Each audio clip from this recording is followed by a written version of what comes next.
2022 is shaping up to be quite the year for gaming. With the announcements of games such as the Resident Evil 4 remake and many others, it's shaping up nicely indeed, and it doesn't seem like it's stopping anytime soon. In a world gone mad, some reprieve is much needed and appreciated.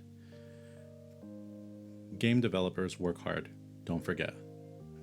I find myself also sinking into the world of a good game to hide away from the stressors of life, as I'm sure many of you do. Where do I even begin? There are so many good titles coming out over the next year. This past week, the Summer Games Fest kicked off with a slew of announcements.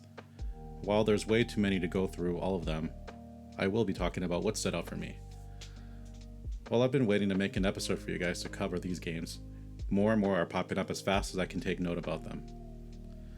Let's start with The Last of Us Part 1. After the tragedy that was Part 2, they finally announced 10 million sales.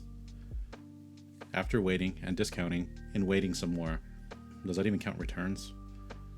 Reddit can be a source of gossip, but I saw some pretty compelling evidence that Naughty Dog has perhaps been naughty about just how popular the game was and how the series may be damaged as a result. But what do I know? Why did they wait so long to release the sales numbers for Part 2? We got the Callisto Protocol, which is considered a spiritual successor to Dead Space. To be honest, I didn't finish Dead Space, and I probably should, now that the remake is in development. You can really appreciate the new details if you've just seen the original, and it's easier to tell what exactly they changed. It will set me up for what to possibly expect in this new game from the creators of Dead Space. So far we know it takes place on one of Jupiter's moons, Callisto, and 300 years in the future. You follow an inmate as he makes his way through the game during a mysterious outbreak.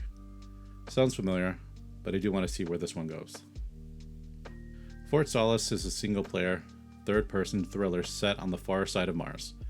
An engineer responds to a routine alarm but finds Fort Solis abandoned. Another spooky game set in the far reaches of space. What else could be more terrifying than that of the unknown? What's scarier than Troy Baker appearing in every other game and hardly sounding different? My money is on the unknown, but maybe I can be swayed. Midnight Fight Express. An unexpected hero emerges on the city's darkest night. Your Babyface, a former member of the criminal underworld lured back into the life by some mysterious AI drone. What's most impressive about this game was that it was made by a solo developer. I'm going to probably butcher this name, sorry. Jakub Zwin of Poland. Be sure to check this isometric action adventure when it releases.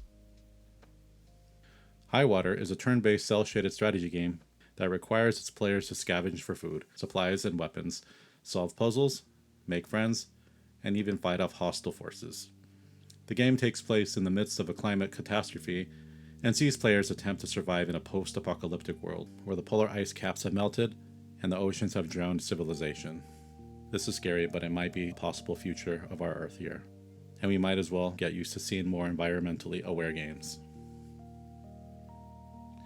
American Arcadia takes place in a 70s retro-futuristic metropolis where all its citizens enjoy all the amenities technology can provide until one discovers that they're actually living in a Truman Show-like reality program.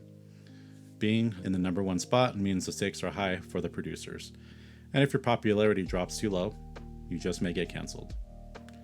Sounds a little like online life now, huh? Scary.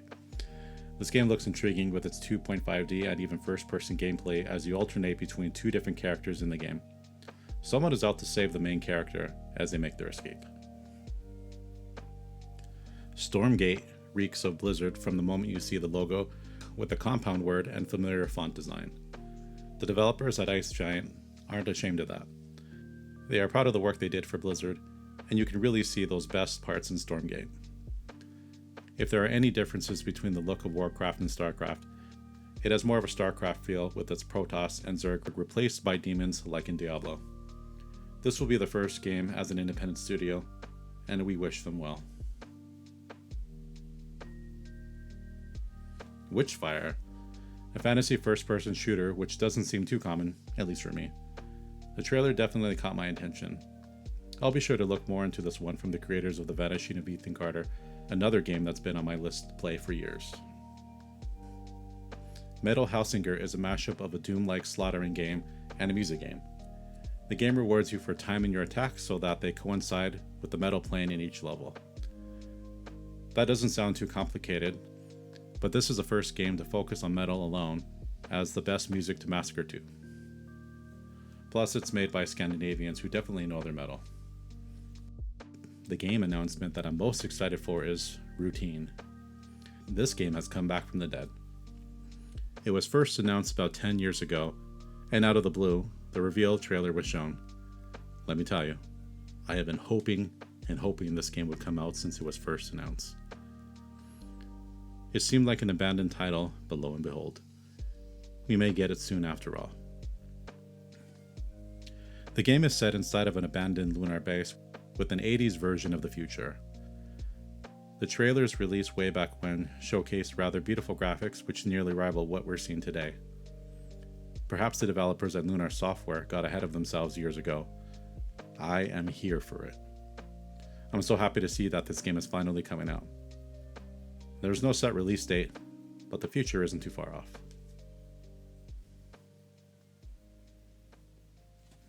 Devolver had a great presentation for us featuring mad scientists, a giant robot, and never-ending corporate greed. After winning us over with that social satire, we were left with hope for the future and several games to look forward to. The Plucky Squire is a story of a cartoon that finds its way out of his storybook and into our world where he can manipulate reality to solve puzzles. The mechanic of turning 2D and playing on the wall reminds me of Link in A Link Between Worlds. Cult of the Lamb looks like Don't Starve, but with easily persuaded followers to do your bidding. I never actually played Don't Starve, but I might check out Cult of the Lamb. Angerfoot is a story of a person who is sick of encountering closed doors, so they kick them all open with fury, which also includes kicking and shooting enemies. A very unique take on the first-person genre. Tribeca announced some great games too. Thirsty Suitors puts you in the perspective of an Indian family as they deal with exes, Scott Pilgrim style. Don't mess with a protective mother or you may get whacked with a sandal. Another interesting Indian game is called Venba. After a woman who has to deal with being in a country she wasn't born in and watching both the previous and last generation slipping away from her. You help her by building a relationship with her son, as well as restore an old family cookbook through trial and error, as she attempts to prepare recipes from the old world. The making of this game was also presented, and it was quite lovely. A lot of love and care went into this game. When I saw the trailer for Redfall, my jaw dropped. I've been also working on a story that takes place around Massachusetts in a town called Red Falls. I don't know if I mentioned this, but I have another podcast called the Obscure Terminus Podcast that I've been writing for several years. And it's all just a collection of stories set around the town of Red Falls. Although my story doesn't have vampires, I was surprised how similar it seemed at first. I guess I'm not the only person to make up a creepy New England town named after the ominous red leaves that fall in the autumn here. Ravenlock appears to be another take on Alice in Wonderland. It seems to have more in common with American McGee's Alice rather than Disney's. It's got a voxely art style with lots of monstrous creatures out of a nightmare. Agent 64 Spies Never Die looks exciting because I still play Perfect Dark, which is actually a spiritual successor to GoldenEye. This new game has the same old graphics as GoldenEye and comes with a level editor. A throwback to the old days for sure. For now, this was announced for Steam, but sooner or later it will come out for consoles. Immortality. This game has some fascinating mechanics. The game is based on the fictional actress Marisa Marcel, who has starred in 3 movies, but which were never released. Marcel has since gone missing, creating a mystery for the player to solve. This game incorporates the use of full motion video for the player to piece together Marcel's fate. The gameplay allows you to pause the video at a given time and zoom out into another movie with a match cut. I've never seen something like this done in a game before. Correct me if I'm wrong. I don't play too many of these cinematic games, but this one looks very intriguing. I'll be sure to check it when it comes out next month. I'm going to pause here for now and make a part 2 of the games that caught my attention. Seriously, there are so many games. There's something for everybody. Though I wasn't really too thrilled with the amount of people that were complaining about Xbox and Bethesda's presentation on Sunday. It's rather sad. I found so many games that caught my attention, which will be coming in the second part of this episode. I'll be back really soon, guys. Sorry I have to cut this one short.